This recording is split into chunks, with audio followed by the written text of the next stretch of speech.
Hey, welcome back to the Range Report. And today, as you can see, we're not at the range, but rather at my kitchen island. We're going to be doing a little bit of an unboxing of the BRG9 Elite pistol imported from the Buffalo Cartridge Company.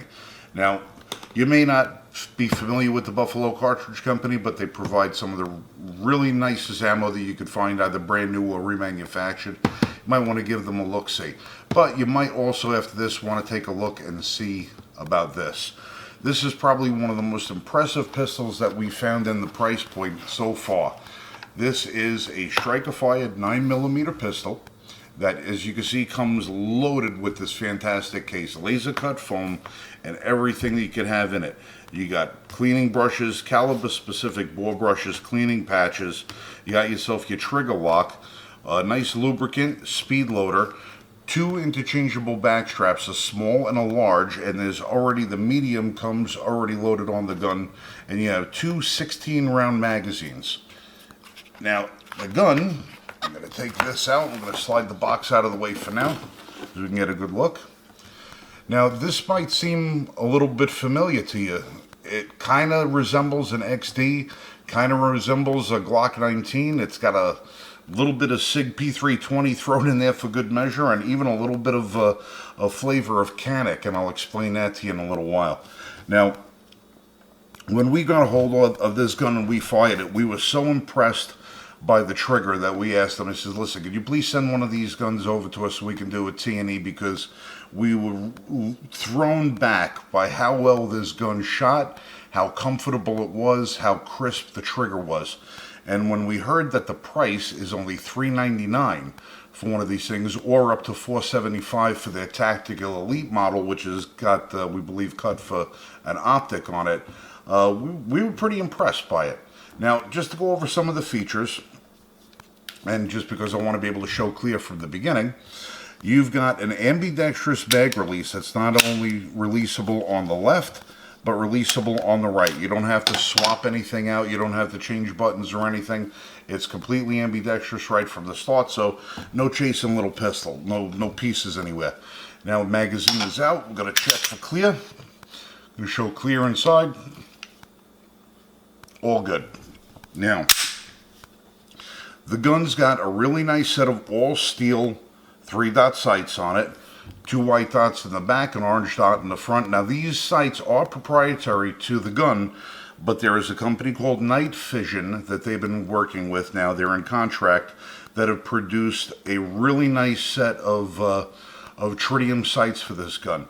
And they're going to be coming in either high-rise or standard height, so that, you know, you have suppressor co-witnessing ability.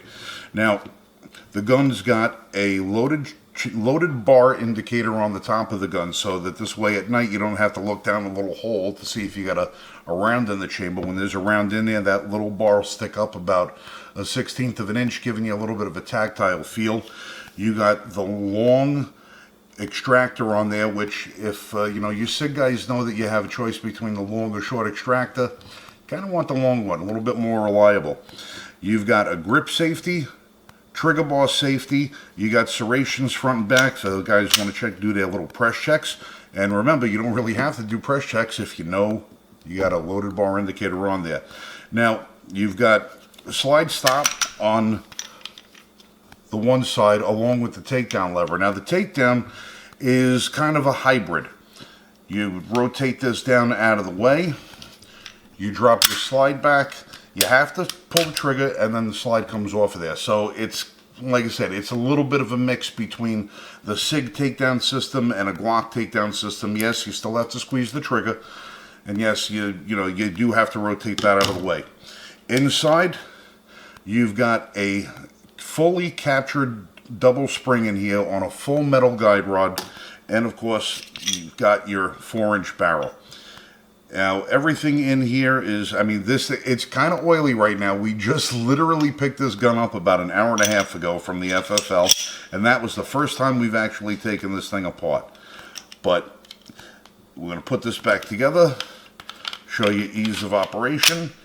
I'm going to bring that slide back, lock it back, rotate it, slide back in, and ready to go. Now, you'll also notice that on the back of the gun, you've also got a charge chamber indicator. So with the round in and charge, you can tell once you squeeze the trigger. Now I'm squeeze the trigger, nothing happens. You got to do the grip safety and squeeze the trigger.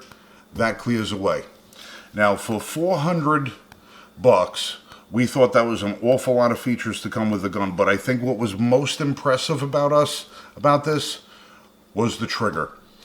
This is probably my favorite trigger since my Canic.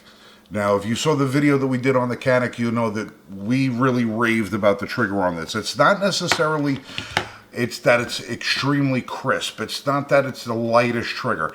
It sort of rolls into the wall and then it breaks. It doesn't have a lot of creep, but the trigger, it just feels so nice. And then the reset is right there. Now I'm going to turn that around and do that one more time so you guys can take a look at it. It's got a little take up and then a break.